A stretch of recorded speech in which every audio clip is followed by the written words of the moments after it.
آپ کا تعلق اردو یونیورسٹی سے تھا اور آپ قرارداد کی حمایت میں اپنے دلائل پیش کر رہی تھی اور آپ قرارداد کی مخالفت میں اپنے دلائل پیش کرنے کے لیے تشریف لائیں گے محمد علی جناح یونیورسٹی سے راہیل اختر.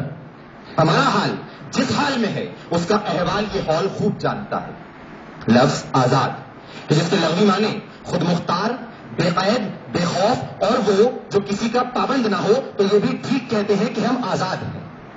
یہ بالکل ٹھیک کہتے ہیں کہ ہم آزاد ہیں، تبھی تو بے خوف ہم پاک ریلوے کے انجنوں کو چرا کر اپنی فاؤنڈریز میں پگھلا دیا کرتے ہیں. ہم آزاد ہیں تبھی تو کسی بات کے پابند نہیں، اور اسی لیے اپنے رائبنڈ اور سرے محل کی تعمیر کی خاطر اس قوم کے سامنے کبھی قرض اتارو اور ملک سواروں کی مہمات لائی جاتی ہیں، تو کبھی ہم اس قوم کے نام پر کیے گئے سودوں میں اربوں روپے کے کمیشن کھا کھا کر اپنی جائیدادیں کھڑی کرتے ہیں، کیونکہ ہم آزاد ہیں.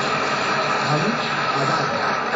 ہم آزاد ہیں، اس لیے ہمیں کسی کے سہارے کی ضرورت نہیں. اسی لیے ہم فرینڈز آف پاکستان نامی چندہ بطور تنظیم کے ذریعے اپنے گورے آقاؤں کے کالے جوتے چاٹ کر ان کی شرائط پر بھیک وصول کرتے ہیں. ہم آزاد ہیں، اسی لیے ہم ہمیشہ محتاجی چھوڑنے کے اور کشکول توڑنے کے دعوے کرتے ہیں، لیکن پھر بھی IMF کی تلخ شرائط پر اس ٹوٹے ہوئے کشکول کے ٹکڑے ٹکڑے کی عوض اس دھرتی ماں کا ٹکڑا ٹکڑا بیچنے کو تیار ہیں کہ قرضوں کے سائے میں ہم پل کر جمع ہوئے ہیں. کشکول بن گیا ہے قومی نشاں ہمارا جرنیل طاقت کا، سیاستدان اقتدار کا، حکمراں کرسی کا، اور عام آدمی ذاتی مفاد کا پابند ہے.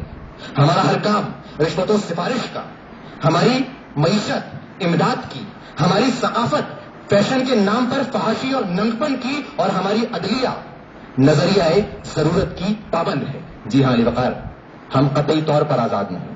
اور میں آج آپ کے توسط سے قائد ایوان اور ان کے حوالین سے پوچھنا چاہوں گا کہ نظام نو کے تقاضے تم سے سوال کرتے ہیں کہ بتاؤ، کیا اسی لیے یہ شراہیں بنی تھیں کہ اس پر اس دیش کی عوام سسک سسک کر مرے؟ کیا اسی لیے اس دھرتی میں اناج اگلا تھا کہ نسل آدم و حوا بلک بلک کر مرے؟ اور کیا اسی